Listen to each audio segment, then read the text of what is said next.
Hi, this is Billionaire Story. Welcome back to my channel. Please do like, comment, share and subscribe. You know, I don't know. I'm probably, if you think long term, and I can talk about this at great length, but long term, if you take a really long run view, you know, many decades, maybe even a couple of hundred years, I think the most important work that I'm doing, and I get increasing conviction on this with every passing year, is the work I'm doing at Blue Origin on space travel. Okay. Well, why don't we talk about that? Okay. Because I think from a vision standpoint, I think people should appreciate the horizon that you have. So let's talk about your I'll call it your near-term objectives. Well, let's say 75 years. Yeah. And then your long-term objectives 100 to 300 years from there. Well, so first of all, you don't choose your passions choose you. And all of us are gifted with certain passions, and the people who are lucky are the ones who get to follow those things. And I always advise our young employees, I meet with interns and so on, you can have, and my kids too, you can have a job, or you can have a career, or you can have a calling. And if you can somehow figure out how to have a calling, you have hit the jackpot, because that's the big deal. And most people don't ever get there. You know, you're very lucky if you have a career. A lot of people end up with a job. And so, you know, for me, I have been interested in rockets, space travel, propulsion, since I was a 5-year-old boy. And I have spent a tremendous amount of time thinking about it. So it's not like I really have a choice to follow this passion. It has captured me. But I think it's very important that we go out into space as a civilization. And the reason is not the one that I think is very common. There are many reasons that are given. One of the reasons that is out there, and it's a very old idea, one of the people who first articulated it very well was Arthur C. Clarke. He said, all civilizations become spacefaring or extinct. And that even may be technically true in a long run, kind of long enough horizon. But that idea is it has kind of come to be that we've got all our eggs in one basket, and we need a plan B. You know, if we had a civilization elsewhere on another planet, somewhere in the solar system, then when Earth gets destroyed, humanity will still be fine. I find this particular argument incredibly unmotivating. We have now sent robotic probes to every planet in this solar system. Believe me, this is the best one. It is not close.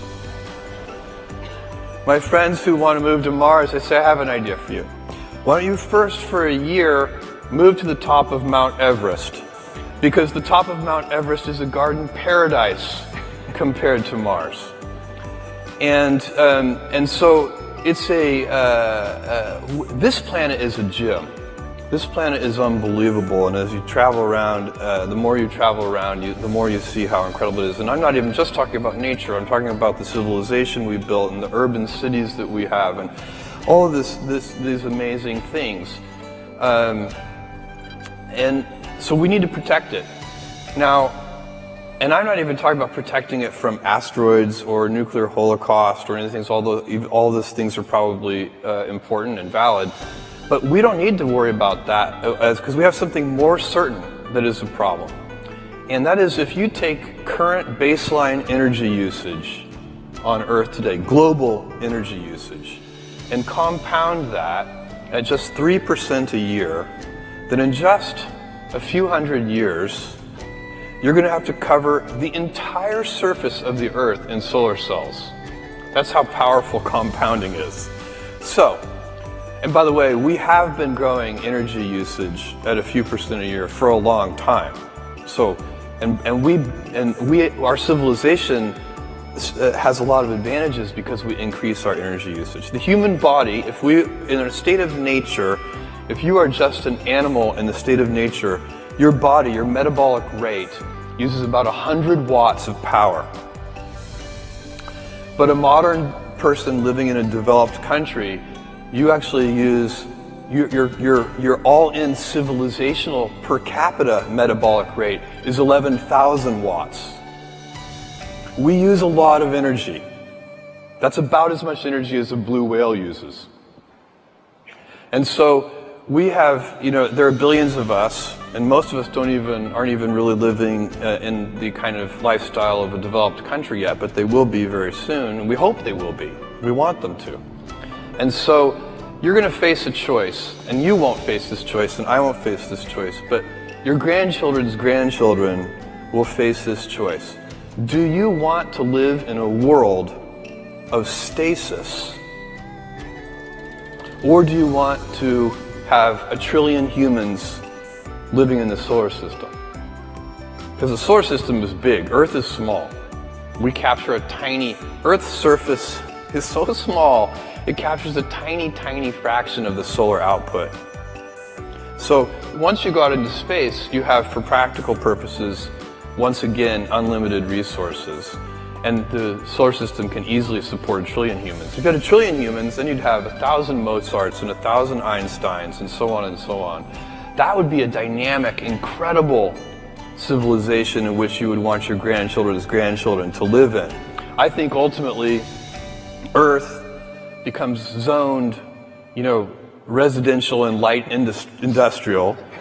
And we'll have universities here and beautiful parks and houses, but we won't have big factories here. All of that will be much better done in space, where we have access to much higher quality resources.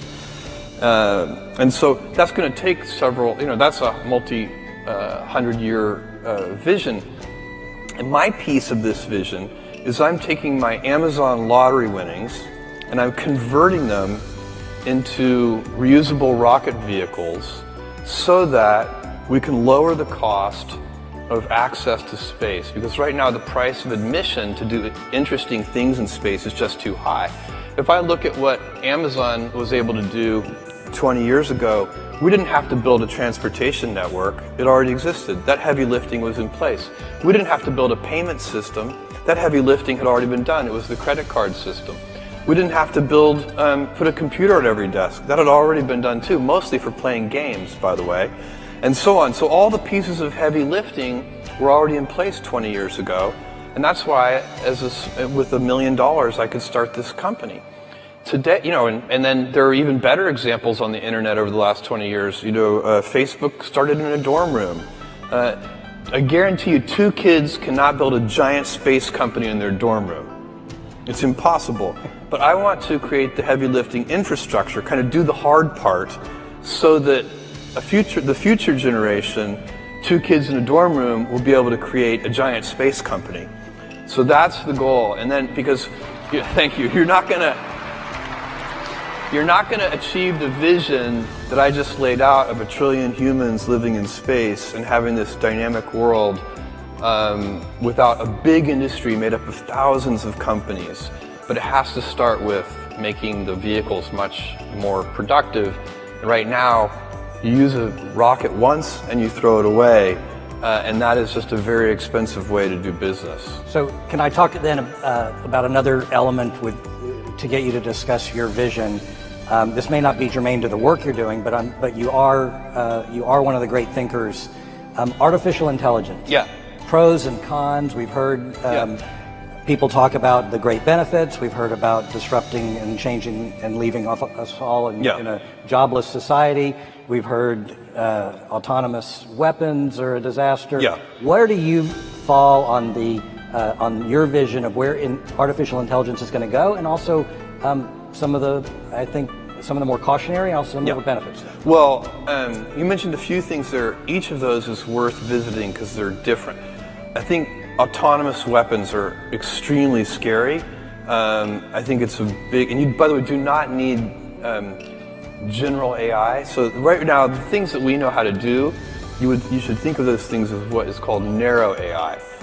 Things like machine vision and so on. To build incredibly scary autonomous weapons, you do not need general AI.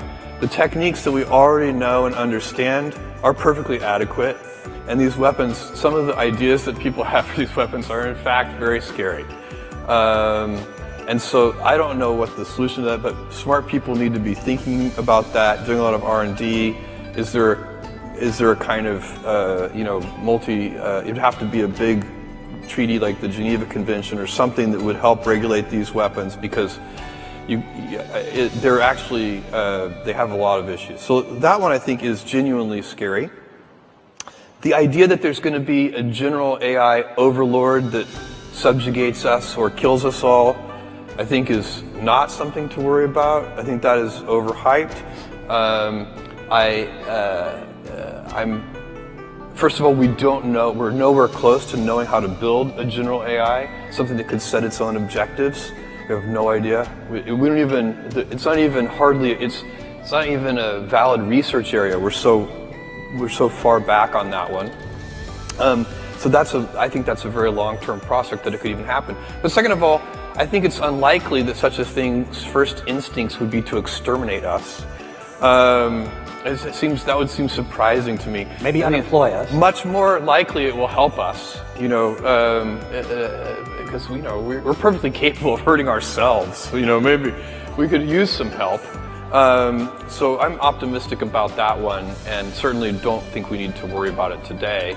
And then the jobless, is AI going to put everybody out of work?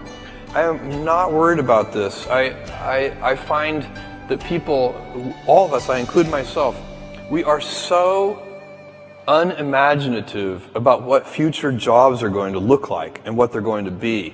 If I took you back in time 100 years, when almost everyone was a farmer, and I told, we're at some big farming convention or something, and I say, in the year 2018, there is going to be a job occupation called massage therapist. They would not have believed you. And in fact, I was telling this story to a friend, and they said, Jeff, forget massage therapist, there are dog psychiatrists. And I went. You'll probably find one on Amazon. I went and looked that up on the internet. Sure enough, you can easily hire a psychiatrist for your dog. And so, there is. We humans like to do things, and we like to be productive, and we will figure out things to do, and we will use these tools to make ourselves more powerful. And in fact, what I predict is that jobs will get more engaging. Yes. Because you have to remember, a lot of the jobs today are quite routine. They are not necessarily anybody's, as I said before, career or calling. And so I predict that because of artificial intelligence and its ability to automate certain tasks that in the past were impossible to automate, that not only will we have a much wealthier civilization, but that the quality of work will go up very significantly, and that a higher fraction of people will have callings and careers relative to today. Thank you for listening and for watching. Please don't forget to subscribe and hit the notification bell for you to be updated for my next upload.